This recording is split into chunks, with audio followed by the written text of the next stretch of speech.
Selamat datang di kanal Spice, St. Philip's Indonesian Congregation Eastwood.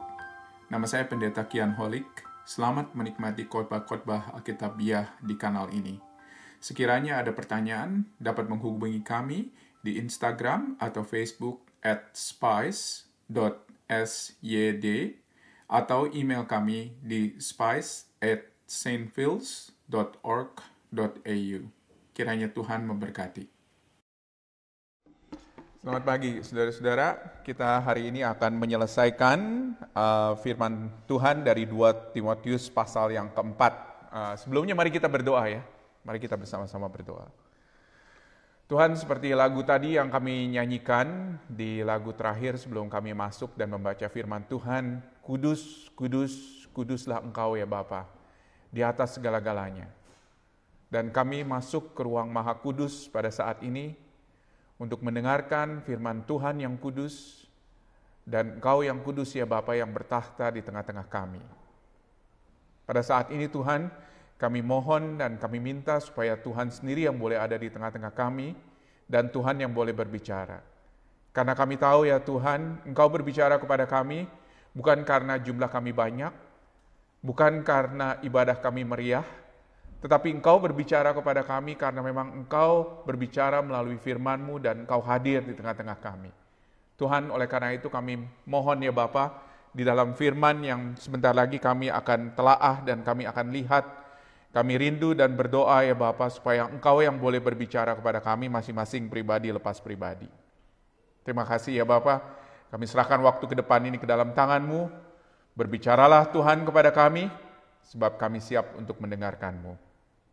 Di dalam nama Kristus firman yang hidup itu kami bersyukur dan berdoa. Amin. Saudara-saudara, kita masuk sekarang ke bagian daripada 2 Timotius, bagian terakhir dari 2 Timotius. Akhirnya kita selesai juga ya, di dalam pembelajaran kita akan 2 Timotius.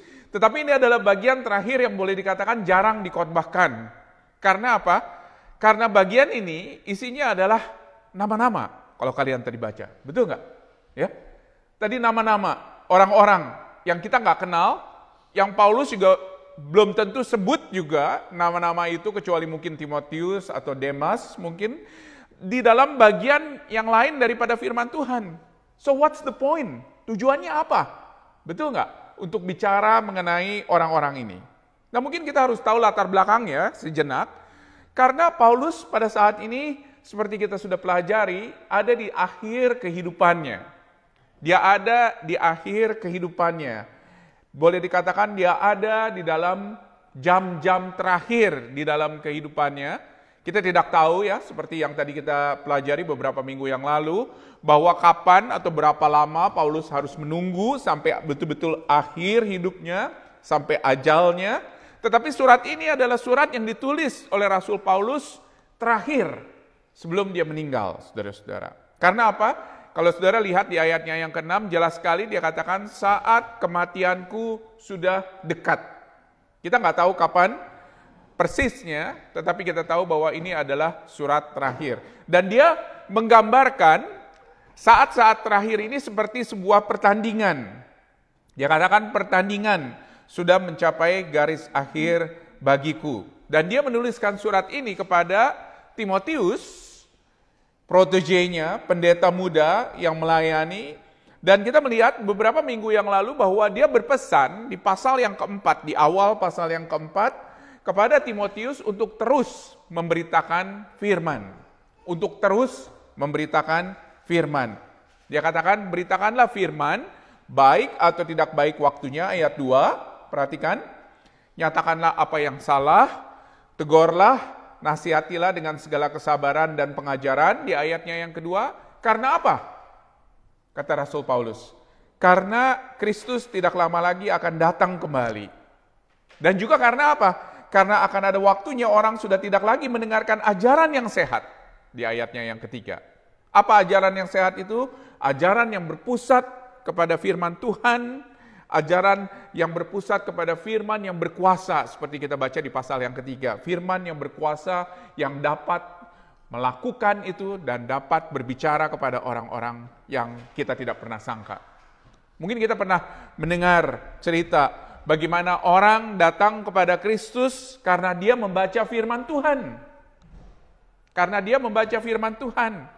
Mungkin kita pernah mendengar kesaksian tersebut. Bukan karena suara atau bukan karena penglihatan, tetapi karena dia membaca firman, saudara-saudara. Dan itu memang adalah sesuatu yang normal, yang harus kita expect, karena firman itu powerful sekali. Ketika kita membuka firman Tuhan, setiap minggu, setiap kita datang KTB, setiap kita ada perkumpulan atau kita ada persekutuan, itu adalah sesuatu yang sangat-sangat powerful dan Tuhan berbicara bukan hanya melalui kata-kata yang mati, tetapi melalui roh yang hidup, berbicara kepada kita melalui firman-Nya. Oleh karena itu kata Rasul Paulus kepada Timotius, apa?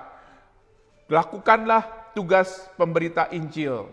Lakukanlah pekerjaan pemberita Injil. Terus melayani. Sabar menderita, kata Rasul Paulus.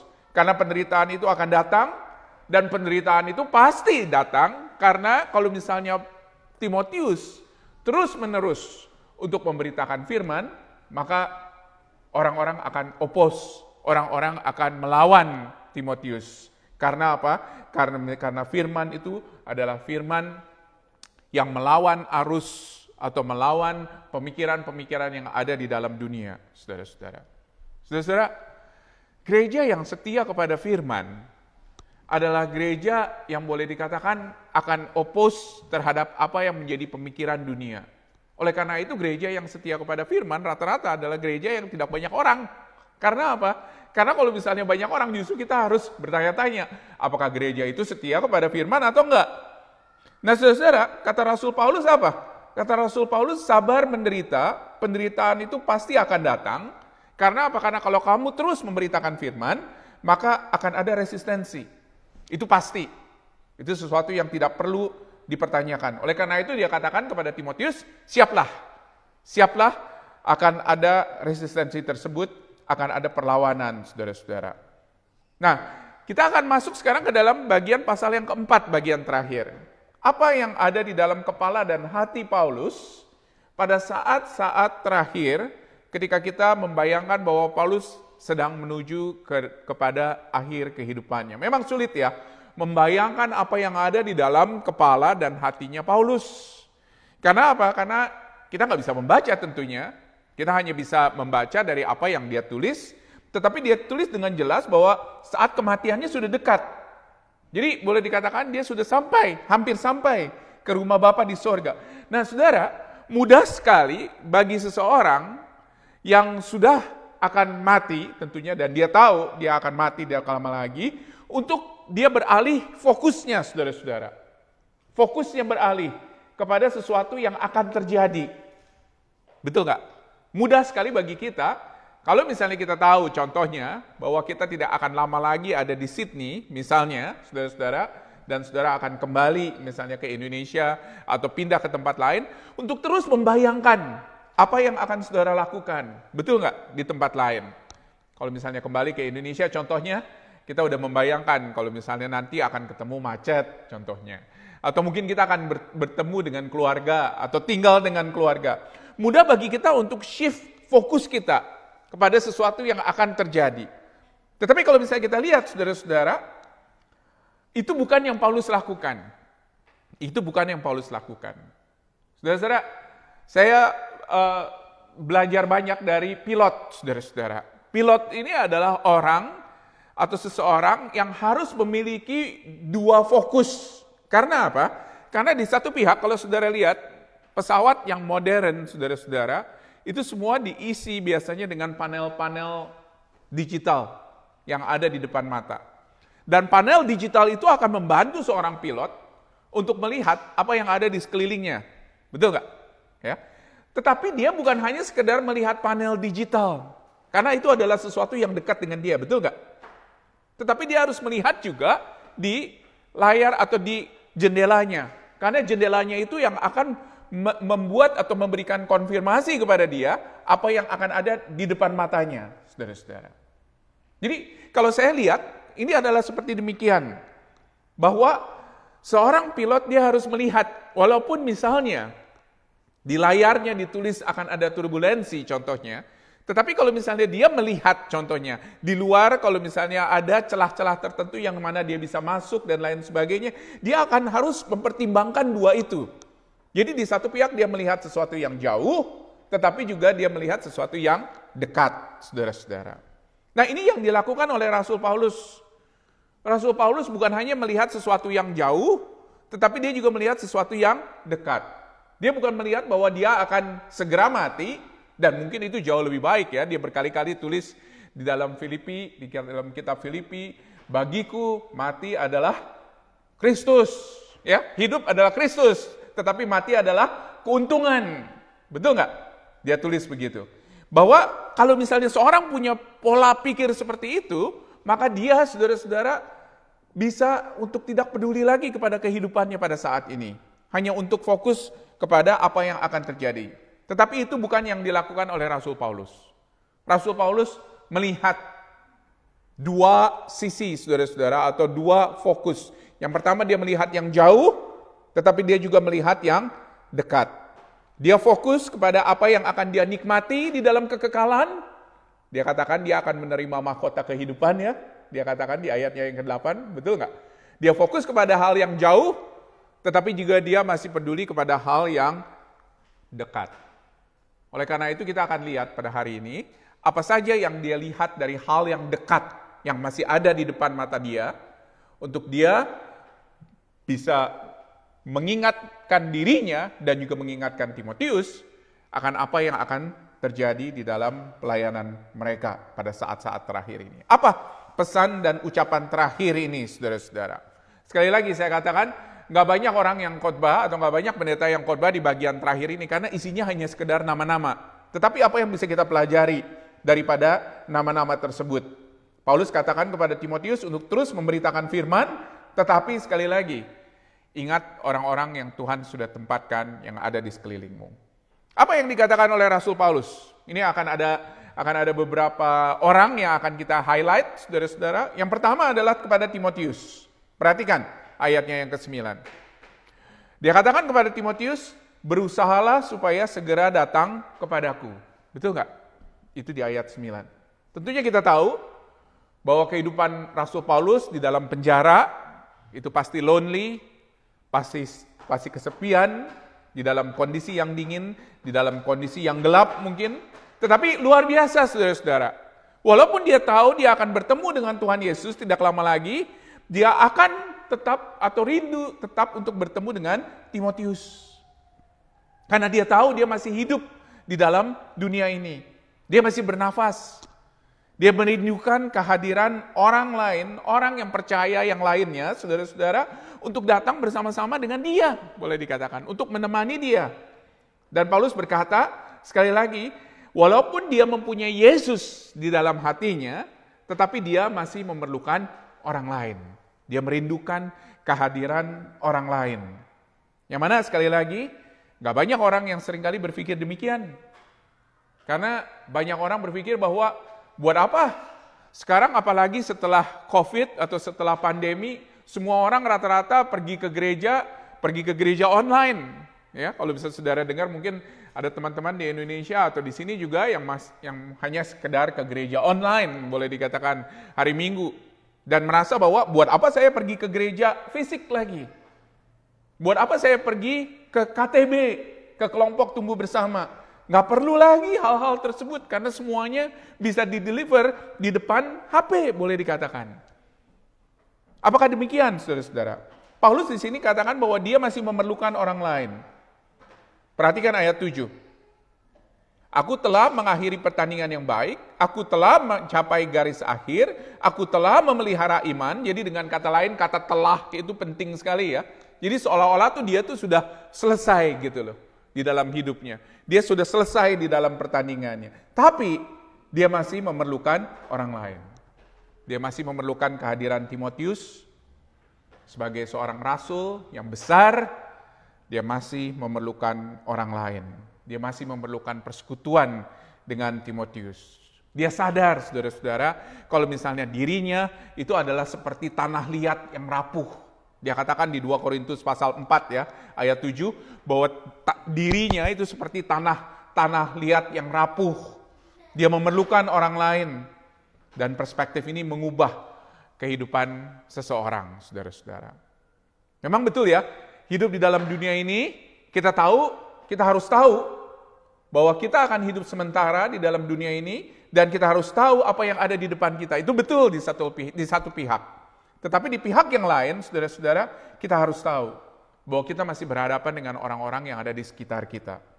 Kita masih ada peran, contohnya sebagai seorang anak, sebagai seorang ayah, sebagai seorang suami, sebagai seorang istri, sebagai seorang cucu, dan lain sebagainya, saudara-saudara.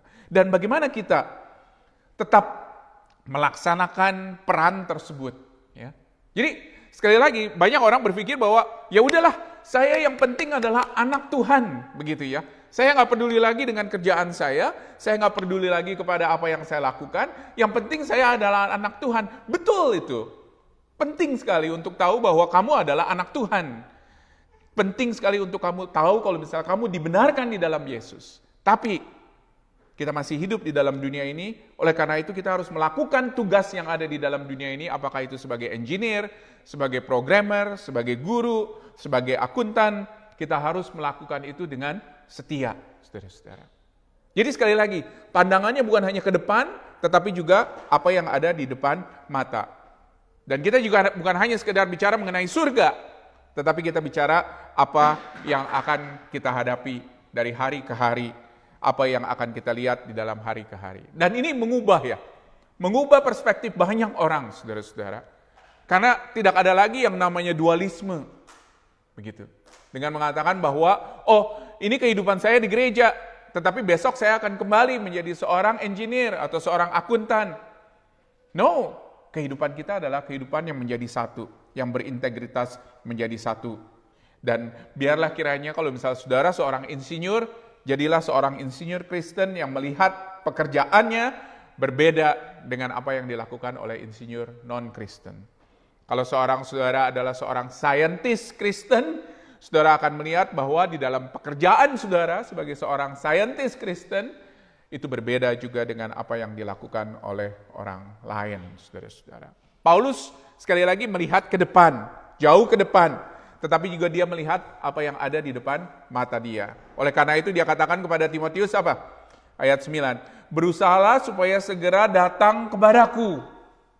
Dia katakan segera datang kepadaku. Karena apa? Karena dia tahu waktunya itu akan segera berakhir. Dia tahu dia akan nanti bertemu dengan Tuhan Yesus tidak lama lagi. Tetapi juga dia kepingin supaya Timotius tetap datang dan tetap melayani dia dan bersekutu bersama-sama dengan dia. Dan dia tahu bahwa Timotius adalah seorang yang memerlukan penghiburan juga di dalam Kristus. Karena apa? Karena perhatikan ayat 10. Kemungkinan besar Demas ini mencintai dunia dan meninggalkan Timotius dan Paulus. Karena Demas telah mencintai dunia ini dan meninggalkan aku. Ia berangkat ke Tesalonika, Kreskes pergi ke Galatia, dan Titus ke Dalmatia. Kita nggak tahu apa yang terjadi dengan Demas, saudara-saudara, kenapa dia pergi ke Tesalonika. Mungkin ada pelayanan yang lebih baik mungkin buat Demas, kita nggak tahu. Mungkin ada gereja yang lengkap dengan panggung dan kemudian ada asap-asap di pinggirnya dan lain sebagainya. Mungkin saudara-saudara, kita nggak tahu. Tetapi saudara-saudara, kita tahu bahwa Demas meninggalkan Paulus dan Timotius. Dan Demas, saudara-saudara, telah pergi meninggalkan mereka dan kita tahu apa yang akan terjadi. Demikian juga dengan Kreskes dan Titus. Jadi Paulus sadar bahwa orang-orang yang dia layani, orang-orang yang ada dekat dengan dia, satu persatu pergi.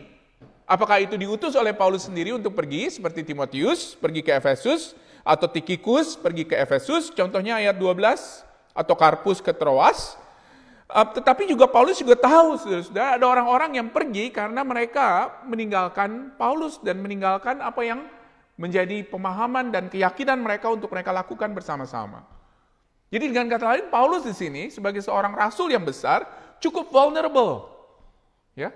Dan dia merasa bahwa dia ditinggalkan, dan dia merasa bahwa ada banyak orang yang pergi meninggalkan dia, dan ada banyak orang yang pada akhirnya tidak lagi peduli kepada dia. Apa yang dia lakukan? Dia masih memerlukan orang-orang yang ada di sekitarnya. Puji Tuhan, pada waktu itu ada Lukas, ya, betul nggak? Di ayat 11 dikatakan, hanya Lukas yang tinggal dengan aku. Begitu setia, saudara-saudara. Ini Lukas yang menulis Injil loh. Penginjil, Lukas. Menulis Injil yang luar biasa yang dicatat kepada kita pada saat ini. Kontribusi dalam kerajaan Allah yang sangat luar biasa. Dia setia kepada Kristus dan juga dia setia kepada Paulus. Sangat krusial ya bagi seorang pemimpin Kristen untuk punya seorang sahabat.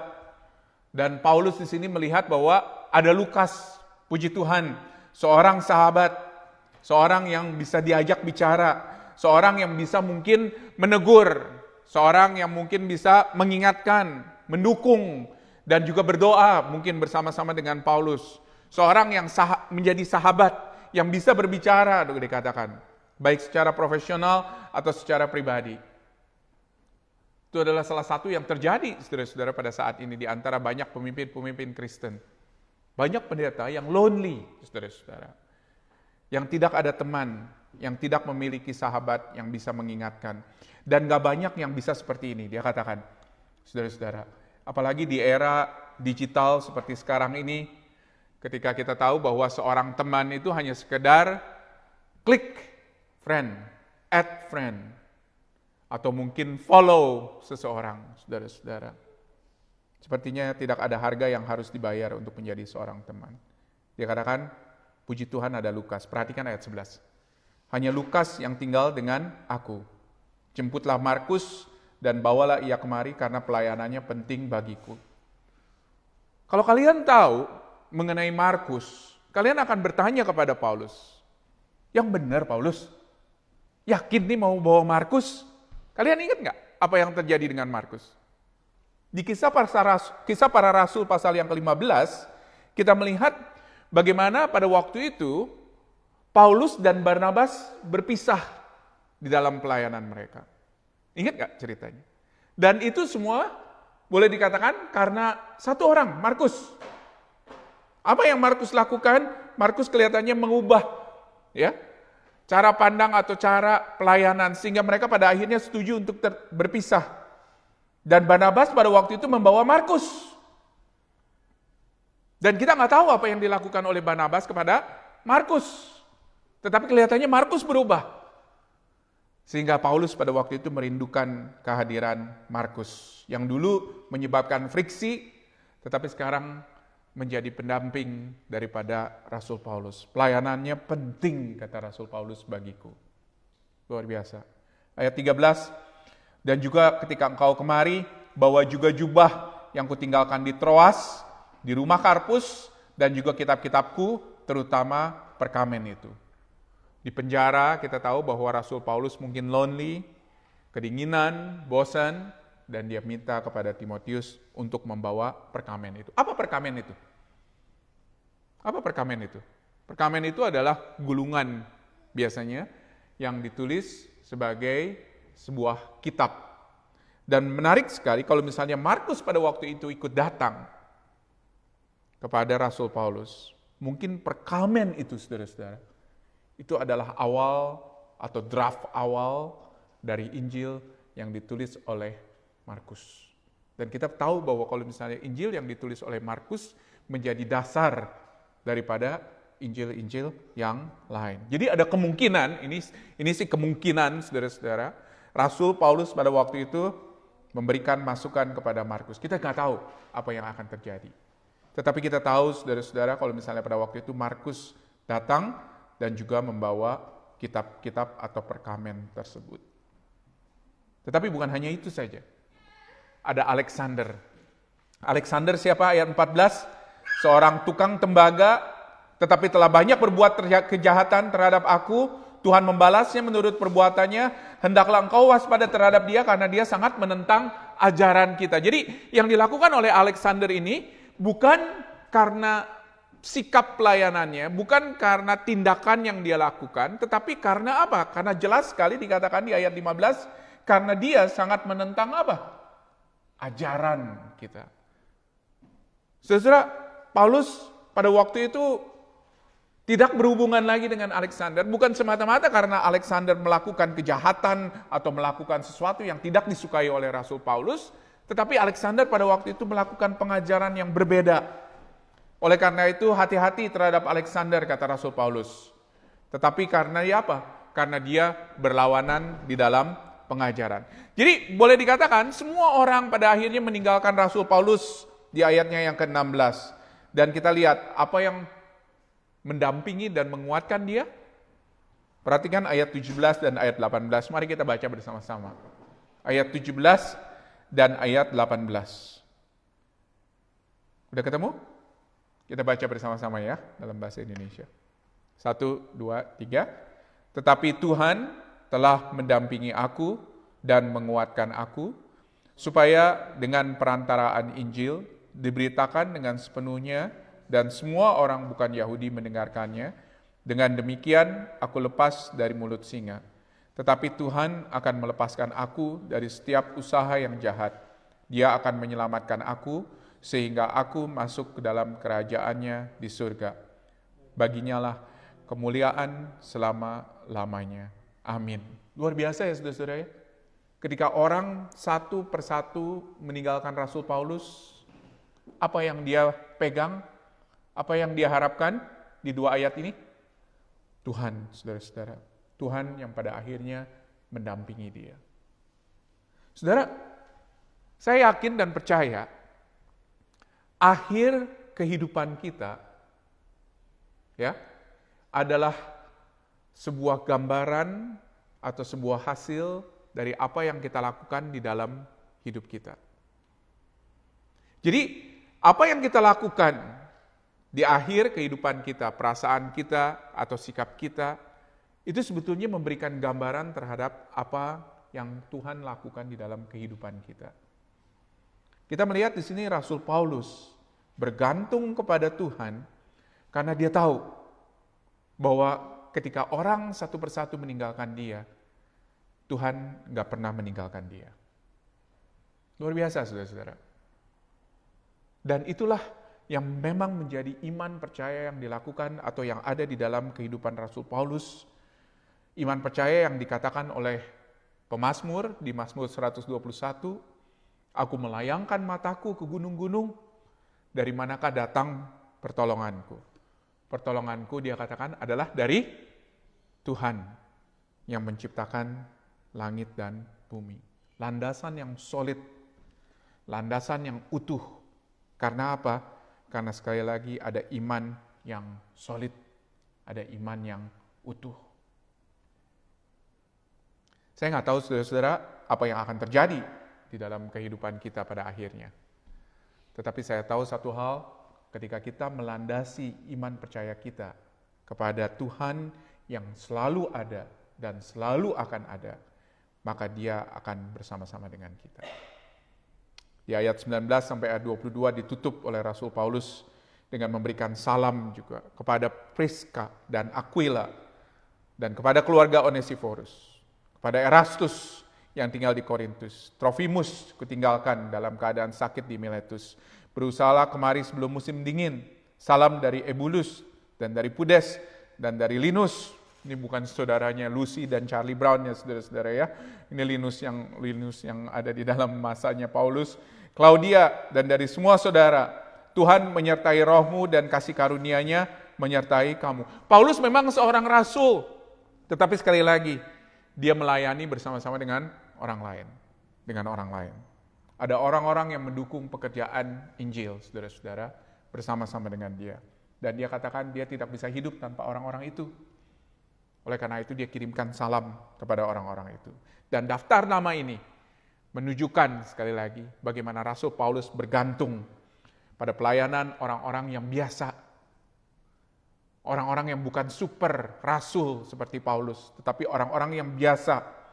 Karena apa? Karena Injil yang dia layani adalah Injil juga yang berbicara kepada mereka dan Injil juga yang membuat mereka untuk mendukung pelayanan Rasul Paulus. Luar biasa saudara-saudara. Pelayanan misi yang dilakukan oleh Rasul Paulus bukan dilakukan seorang diri, tetapi dilakukan oleh dirinya bersama-sama dengan orang lain yang mendukung pelayanannya. Puji Tuhan, saudara-saudara. Kita mengakhiri surat 2 Timotius ini, saudara-saudara, dengan melihat bagaimana Rasul Paulus seorang rasul yang bergantung kepada orang lain. Di tengah-tengah kehidupannya saudara-saudara yang begitu banyak kesulitan dan begitu banyak ketidakpastian, dia menggantungkan diri kepada Allah yang pasti. Dan juga dia menggantungkan diri kepada orang-orang lain yang ada bersama-sama dengan dia, yang melayani bersama-sama dengan dia. Puji Tuhan. Mari kita berdoa, saudara-saudara. Bapa Surgawi, terima kasih ya Tuhan, kalau kami boleh melihat kebenaran firman Tuhan dari awal hingga akhir. Kami bersyukur dan berterima kasih sekali lagi ya Tuhan buat surat 2 Timotius yang sekali lagi berbicara kepada kami. Bahkan di bagian akhir ini Tuhan, yang kami tidak tahu apa yang harus kami lakukan, dengan list nama-nama yang begitu banyak yang kami tidak tahu, yang juga tidak pernah disebutkan di dalam Alkitab. Tetapi kami belajar ya Tuhan bagaimana seorang rasul yang besar menggantungkan diri kepada orang-orang biasa. Walaupun dia tahu bahwa dia punya iman percaya kepada Tuhan, tetapi dia tahu Tuhan, kalau Tuhan bekerja melalui orang-orang yang biasa yang ada di sekeliling dia, untuk mengingatkan dia, untuk mendukung dia, untuk berjalan bersama-sama dengan dia. Terima kasih ya Bapa buat firman-Mu. Tuhan tolong biarlah kiranya kami juga boleh terus berjalan bersama dengan Kristus, Allah yang hidup itu. Yang di dalam namanya kami bersyukur dan berdoa. Amin.